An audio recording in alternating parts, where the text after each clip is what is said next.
Mr. Randolph Tan, Associate Professor Randolph Tan. Thank you, sir, for allowing me to join this debate.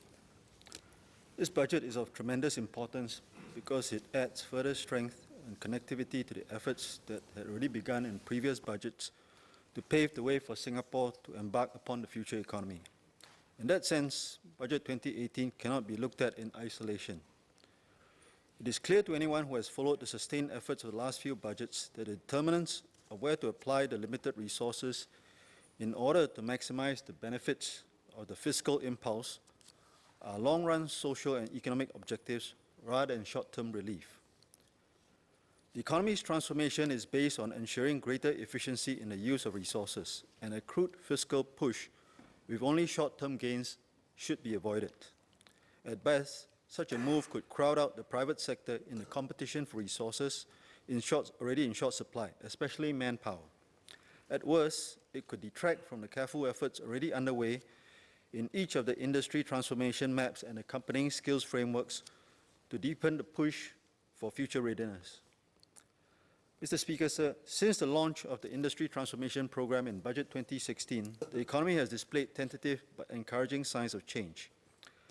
These include evidence of fortified strength in the labour market situation, the continuing improvement in competitiveness in external-oriented sectors, and the revival in productivity performance. In labour markets, for instance, redundancies have stabilised, unemployment continues to be low, and re-employment is encouraging. In industry competition, what we find is that businesses are beginning to rationalize their dependence on foreign manpower. In productivity performance, the situation is certainly something that we have to continue to watch out for, but the recent uptick in productivity performance is something that we should be able to link to the efforts over the last few budgets to improve the productivity situation. However, the situation remains tentative, and the main question is what we have to continue to do in order to sustain these gains. Hence, against these positive signs, there are accelerating effects of long-term challenges, especially demographic shifts and national security, which are continuing reminders of our vulnerabilities as a small open economy.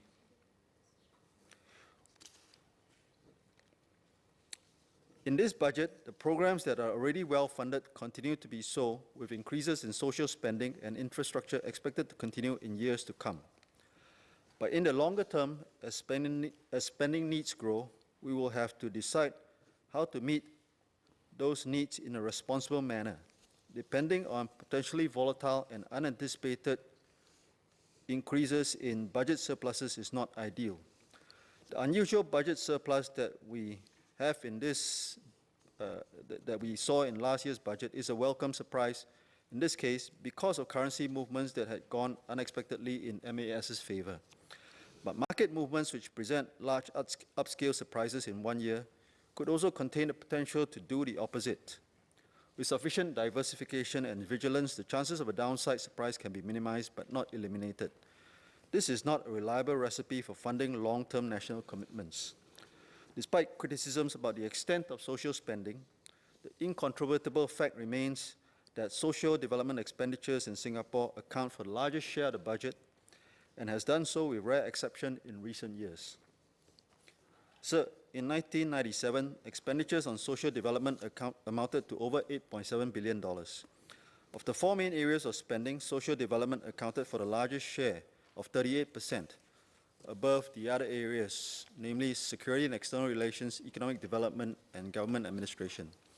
By 2017, its share has risen to nearly half of total government spending, more than twice that of the share of expenditures on economic development.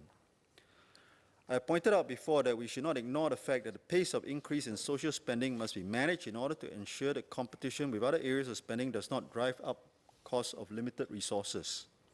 From 1997 to 2005, social development expenditures grew at an annual rate of 3.7% per annum, below that of expenditures of security and external relations. From 2005 to 2017, however, the rate of growth of social development expenditures jumped to 10% a year. This is a rate of growth that will double spending every 7 years or so. And this is way in excess of the rates of growth that we see in economies like Sweden, which have taken a long time to reach the point that they are at this point in time.